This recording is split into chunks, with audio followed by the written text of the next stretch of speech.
Assalamualaikum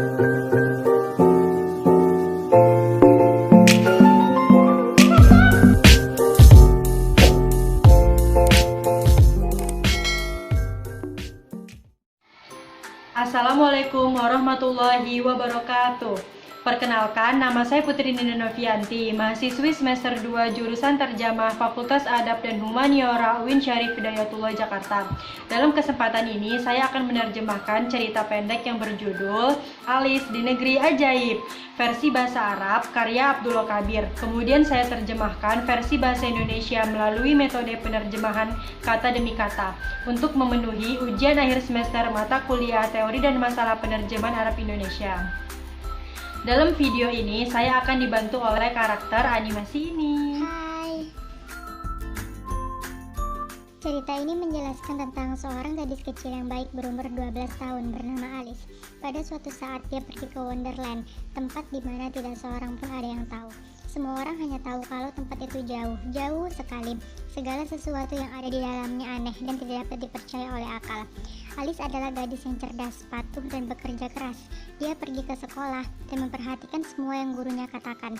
Setelah dia kembali ke rumah, makan siang, sedikit istirahat, dia mulai mengingat pelajaran, mengerjakan PR, dan membantu ibunya mengerjakan pekerjaan rumah yang ringan. Salah satu kebiasaan Alice adalah pergi pada waktu sore hari ke taman rumah bersama kakaknya. Mereka duduk bersama di ayunan di antara pohon-pohon, bunga-bunga, dan angin. Kakaknya menceritakan kisah-kisah yang bagus dan aneh. Dan pada suatu hari, Alice dan kakaknya pergi ke taman. Seperti biasa, mereka duduk di ayunan, tapi kakaknya sibuk membaca buku besar. Dia tidak menceritakan kisah kepada Alice dan tidak mau menceritakan kisah-kisah ajaib. Akhirnya Alice pun merasa bosan. Dia duduk tanpa melakukan apapun. Dia pun berpikir untuk mengisi waktunya dengan membuat kalung bunga. Dia pun berdiri dan berjalan di taman dan memetik bunga melati. Dan tiba-tiba dia melihat kelinci putih yang memakai pakaian yang mahal lewat di depannya. Sambil melihat jam tangannya, kelinci itu berkata, Hei, aku sudah terlambat." Alice pun sangat takjub karena dia belum pernah melihat kelinci memakai pakaian seelegan itu, membawa jam tangan dan bisa berbicara. Alice pun memotong bunga melati yang ia petik tadi dan mulai berlari di belakang kelinci yang aneh tadi sampai kelinci itu masuk ke lubangnya, dan Alice pun membuntutinya masuk. Lubang kelinci tersebut lurus seperti terowongan, kemudian turun sedikit demi sedikit. Lalu Alice jatuh ke dalam lubang yang luas. Dia pun duduk sambil berpikir tentang apa yang dia lakukan. Untuk keluar dari kekacauan ini, Alice ingat kucingnya yang bernama Dina, membuat Alice berbicara dengan dirinya sendiri. Dia berkata, "Aku berharap kau berada di sini bersamaku, menghiburku, mengurangi kebosanan dan kesepianku." Tidak, lebih baik untukmu kucing kesayanganku untuk tinggal di rumah saja, karena kau tidak akan menemukan makanan kesukaanmu di sini. Tikus di sini gemuk. Lagi pula jika kau berada di sini denganku sekarang, kau tidak bisa berburu kelelawar. Alice pun mulai mengantuk dan mengusap-ngusap kelopak matanya, tapi dia berusaha bangkit. Dia berjalan menyusuri lorong sambil berbicara pada dirinya sendiri. Apakah kucing memakan kelelawar? Apakah kau makan kelelawar? Kemudian dia pun tertidur. Alice terjatuh dari tumpukan jerami. Dia berbalik dan melihat kelinci putih berlari cepat dengan pakaiannya yang elegan. Dia mendengar kelinci itu bergumam dan berkata, "Telingaku, kumisku, kau lihat betapa marahnya sang putri. Sudah terlambat untuk pertunjukannya." Alice berjalan sampai ke ujung lorong. Dia menemukan kelinci itu dan melihatnya di aula yang luas. Atapnya rendah dengan banyak pintu, dan di tengahnya terdapat meja dari kristal murni. Alice mencoba membuka salah satu dari sekian banyak pintu, namun semuanya tertutup. Dia berhenti sejenak dan berpikir. Ketika penglihatannya jatuh pada kunci emas di atas meja, dia langsung mengambilnya dan maju menuju pintu setinggi setengah meter. Dia meletakkan kunci di gembok dan membukanya. Dan betapa senangnya Alice ketika tahu gembok itu dibuka dengan mudah. Maka ia mendorong pintu dengan tangannya, tapi lorong itu sempit. Kucingnya Dina tidak bisa berjalan di dalamnya. Dia pun membungkuk dan menatap ke ujung lorong. Dia melihat sebuah taman yang indah. Dia belum pernah melihat sesuatu seperti itu sebelumnya. Dia berharap bisa sampai ke sana, tapi dia tidak bisa memasukkan kepalanya ke lorong. Maka ia pun meninggalkannya dan pergi ke aula. Dan dia berpikir, Wow, apa ini? Siapa yang menaruh botol di sini?" Alice melihat di atas meja kaca. Kelihatannya seperti boneka cantik. Di lehernya ada selembar kertas dengan tulisan yang besar dan indah. "Minumlah aku." Alice membuka botolnya dan mencicipi cairan di dalamnya. Rasanya manis. Alice haus, jadi meminum seluruh botolnya. Lalu tak lama kemudian dia berteriak dalam ketakutan. Ini aneh, betapa mengerikannya ini. Semua anggota tubuhku kram dan menyusut. Dan setelah beberapa detik, Alice berubah seukuran pengantin perempuan kecil yang panjangnya tidak lebih dari 1/4 meter. Kemudian ketakutan berbalik menjadi kegembiraan, karena sekarang dia bisa berjalan menyusuri lorong yang sempit dan sampai ke taman yang indah. Alice menemukan pintunya terkunci. Dia ingat kalau dia yang menguncinya dengan kunci dan meletakkan kunci di atas meja seperti itu. Alice berjalan ke meja untuk mendapatkan kunci. Dia pikir dia terlalu kecil dan tangannya tidak bisa mencapai kuncinya. Dia sedih dan duduk di lantai. Dia hampir menangis kalau saja dia tidak melihat sebuah kotak kecil di bawah meja. Dia menarik dan membukanya. Ada kue kecil di dalamnya. Di atasnya ada sepotong kertas yang besar dan indah dengan tulisan "Makan aku." Dan dia pun makan kue yang lezat. Dan kemudian Alice berteriak, aneh, kakiku, kakiku, oh celaka aku. Dia melihat dirinya berubah menjadi gemuk dan panjang, hingga panjangnya sekitar 3 meter dan kepalanya membentur atap aula. Dia duduk, menangis dan menangis, hingga air matanya menjadi seperti kolam yang tingginya sekitar 1 inci. Ketika dia menangis dan meratap, dia mendengar suara kaki dari jauh. Dia mengusap air matanya dengan sapu tangan, sehingga dia bisa melihat dengan jelas. Yang dia lihat adalah kelinci putih, tapi kali ini ia mengenakan pakaian yang sangat mewah, dengan sarung tangan putih di salah satu tangannya, dan di sisi tangan yang lain ada kipas. Alice mendengarnya berkata, "Oh sang putri, kau lihat betapa marahnya aku, karena aku membuatnya menunggu begitu lama." Kemudian kelinci itu pun melihat Alice. Dia marah dan terganggu. Sarung tangan dan kipas jatuh dari tangannya dan berlari lebih cepat. Alice pun mengambil sarung tangan dan kipas tadi. Cuaca di aula panas. Dia pergi sambil membawa kipas. Dia menjadi semakin kecil setiap kali ia mengipas dengan kipas itu. Dia terus pergi sampai kembali kecil seperti ukuran semula. Dia melemparkan kipas ke kolam dan berlari menuju pintu kecil. Tapi kakinya tergelincir. Dia jatuh dan tenggelam dalam air matanya sendiri. Dia berkata, "Aku berharap aku tidak menangis." Dia mulai berenang mencoba untuk menemukan jalan ke pantai. Tapi dia melihat ada sesuatu terjadi di dalam kolam.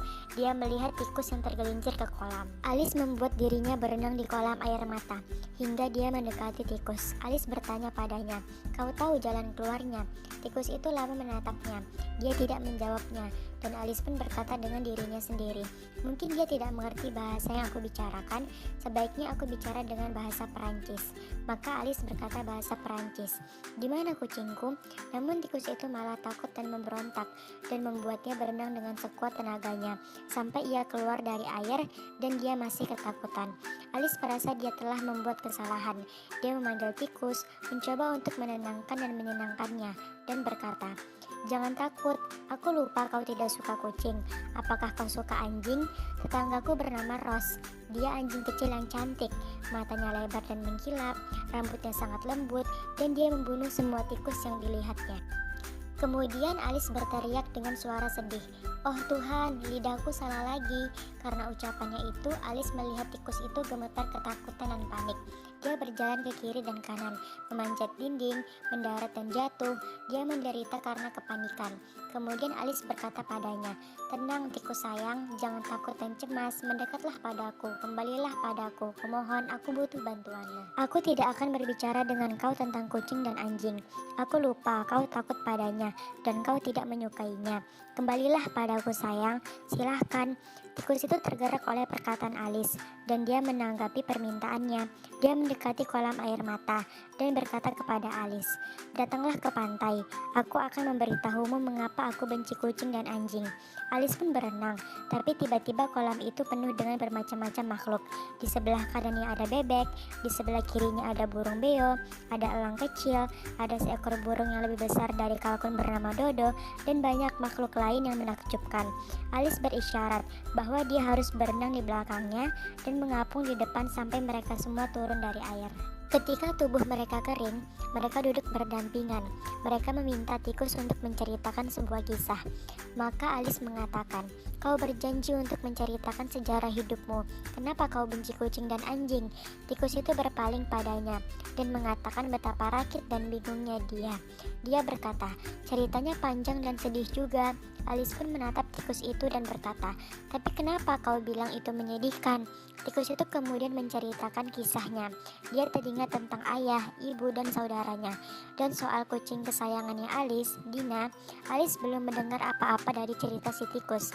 Tikus itu menatapnya, marah, dan berkata, "Kau melamun." Si tikus kemudian meninggalkannya, dan Alice berteriak dengan lantang, "Jika Dina bersamaku sekarang, dia bisa menemukan dan membawanya kembali kepada kami." Kemudian ada burung kakak tua berkata, "Siapakah Dina?"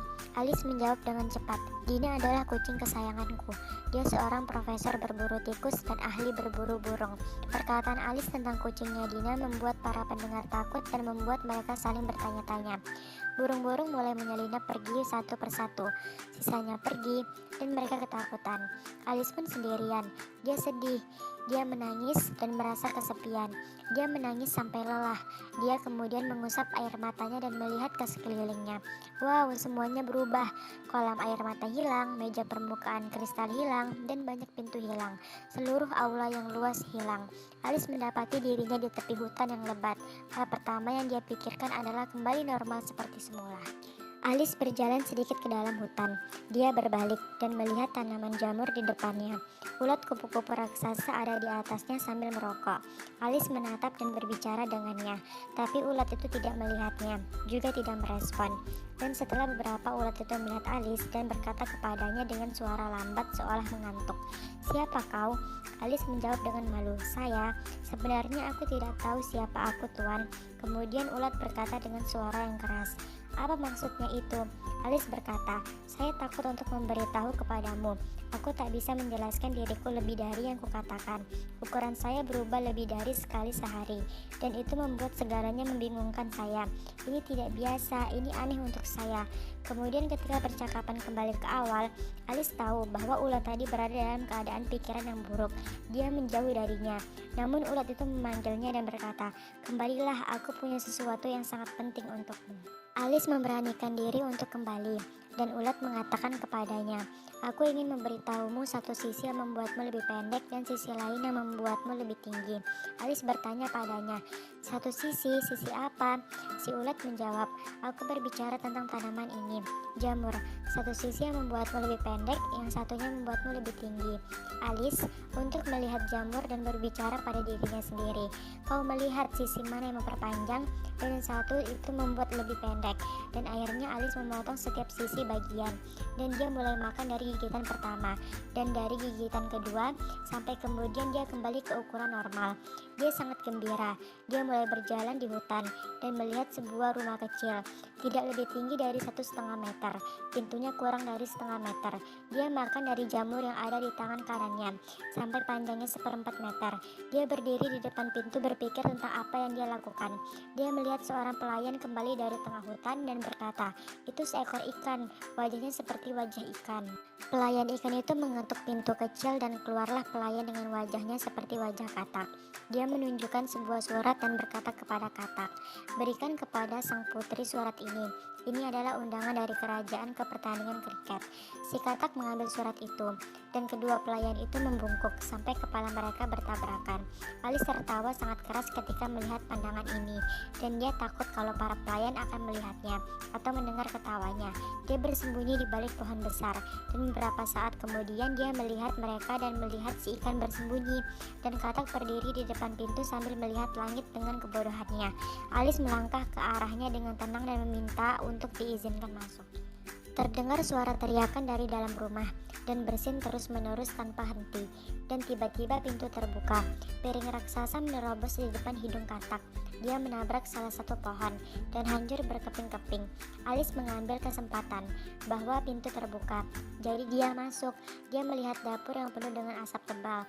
Dia melihat sang putri duduk di kursi berkaki 3, dengan bayi di tangannya. Dia membelainya, dan dia tidak berhenti berteriak dan menangis. Dia melihat 4 pelayan di samping dapur berteriak dan bersin, dan juru masak membungkuk di depan kompor yang menyala. Alice berkata, "Nyonya, maukah kau memberitahuku mengapa kucingmu tersenyum seperti itu?" Sang putri berkata, "Ini adalah kucing bulan." Sang putri mengucapkan kata terakhir dengan keras dan marah. Alice melompat keluar dari tempatnya dengan ketakutan. Lalu dia menyadari bahwa kata itu ditujukan kepada bayinya. Alice pun tenang. Sang putri berdiri dan memberikan bayinya itu ke Alice dan berkata, "Ambil bayi ini, beri dia sedikit senda gurau, sampai aku berpakaian, bersiap-siap untuk bermain kriket dengan ratu. Aku terburu-buru." Alice menggendong anak itu dan dia membawanya keluar ke udara terbuka. Namun betapa takjubnya dia panik ketika dia melihat bayi berubah menjadi seekor babi kecil. Dia meletakkannya di tanah. Dia berlari cepat ke hutan. Alice terkejut oleh kucing bulan tersenyum padanya. Alice bertanya kepadanya, "Dapatkah kau memberitahuku ke arah mana aku pergi dari sini?" Kucing itu menjawab, "Itu tergantung pada apa yang ingin kau kunjungi." Kemudian dia menunjuk cakar kanannya dan berkata, "Disitulah topi pembuat hidup." Dia menunjuk cakar kirinya dan berkata, "Disitulah kelinci tinggal. Kunjungi jika kau mau." Mereka berdua gila. Kemudian kucing itu menghilang dengan begitu aneh. Alice berjalan ke tempat di mana kelinci itu tinggal. Dia mengira dia kelinci putih yang menghilang darinya ketika di lorong. Beberapa langkah kemudian, Alice menemukan kelinci abu-abu lainnya dan pembuat topi. Duduk di meja di bawah pohon di depan rumah, dan di atas meja ada teko teh dan sejumlah cangkir dan kue. Alice melihat tikus tidur di antara kelinci dan pembuat topi. Mereka bersandar pada siku mereka di atasnya. Alice datang ke meja, duduk diam di salah satu kursi. Dia meletakkan kepalanya di telapak tangannya, menunggu salah satu dari mereka untuk menawarkan tehnya, dan keheningan panjang pun berlalu. Kemudian terlihat pembuat topi melihat ke arah kelinci dengan marah dan berkata, "Menteganya tidak enak, itu melanggar ketentuan pengobatan kami."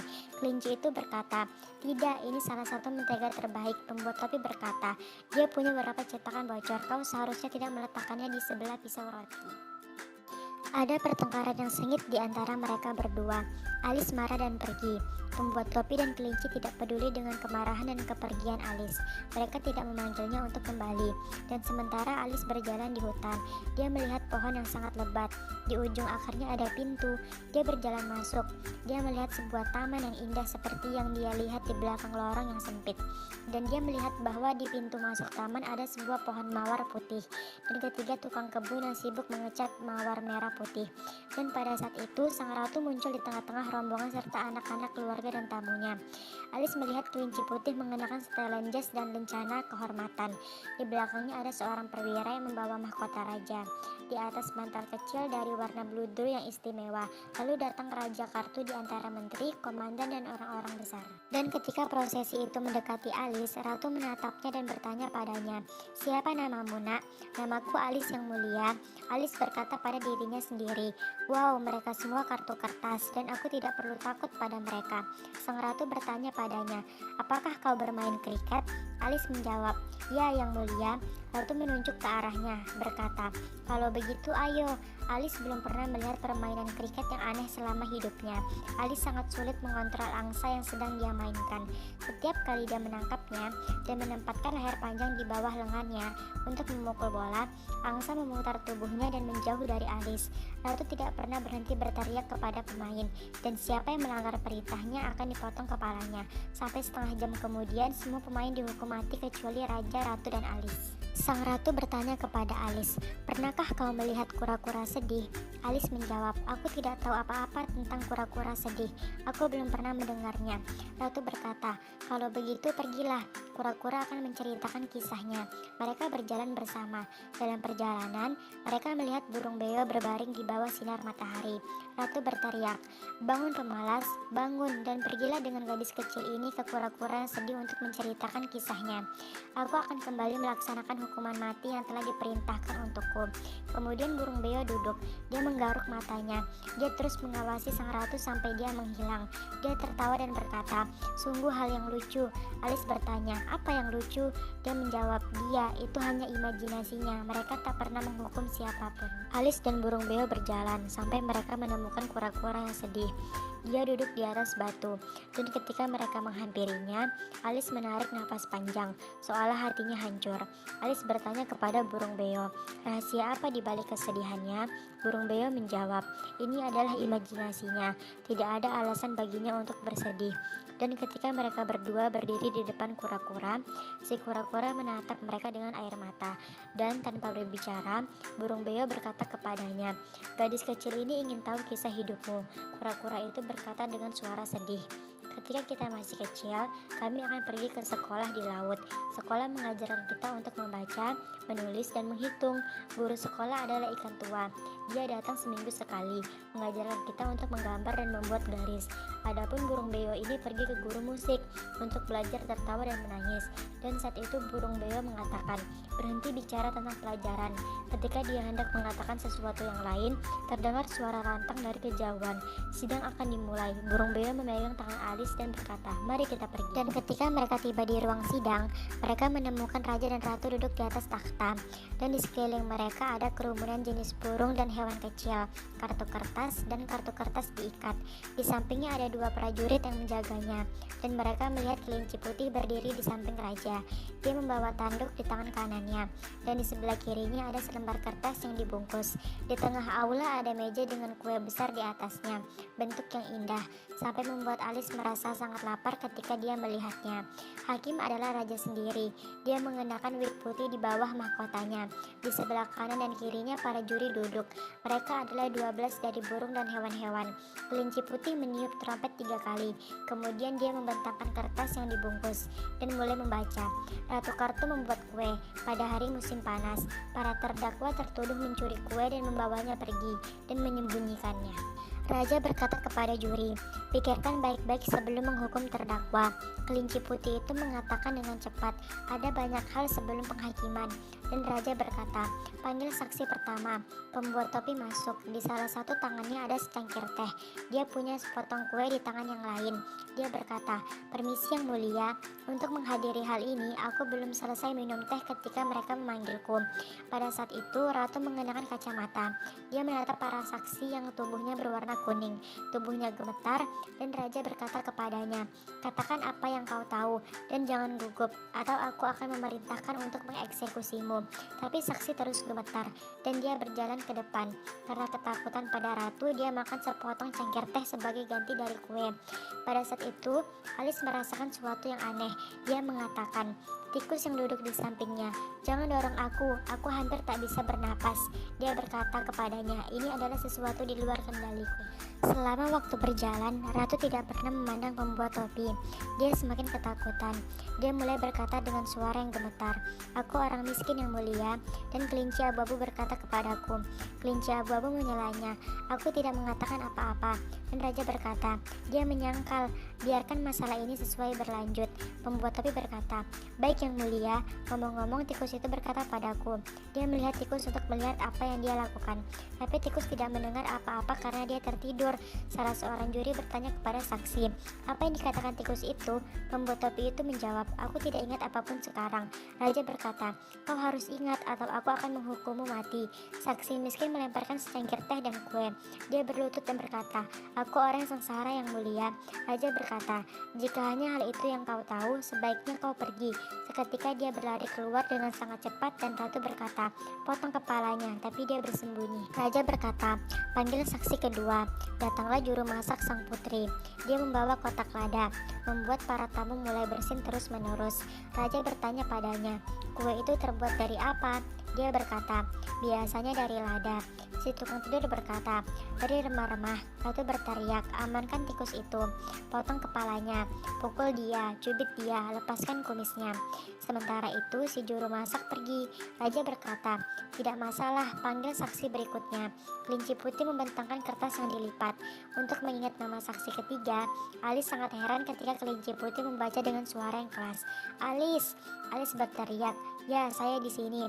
Raja bertanya padanya, apa yang kau tahu tentang ini?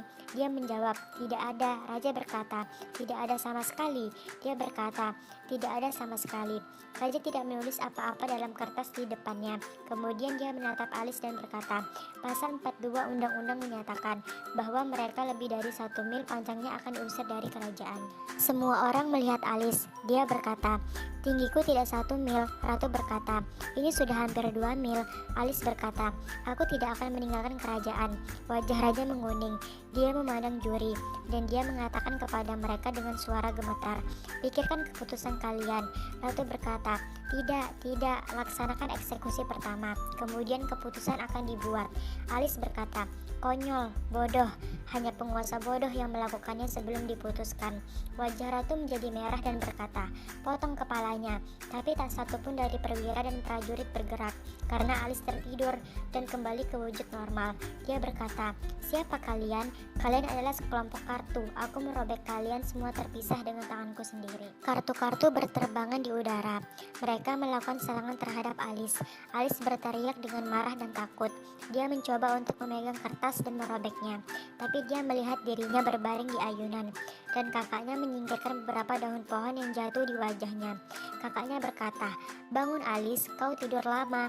Alis berteriak, apa semua yang kulihat ini mimpi? Mimpi yang aneh. Alis mengatakan kepada kakaknya apa yang bisa dia ingat dari petualangan anehnya. Kakaknya menciumnya dan berkata kepadanya, itu tidur yang aneh adikku tersayang, tidak diragukan lagi. Sekarang pergilah, mari kita minum teh, sudah terlambat. Alis berjalan dan dia masih memikirkan mimpi yang indah itu. Sekian video dari saya, terima kasih banyak bagi yang sudah menonton. Wassalamualaikum warahmatullahi wabarakatuh.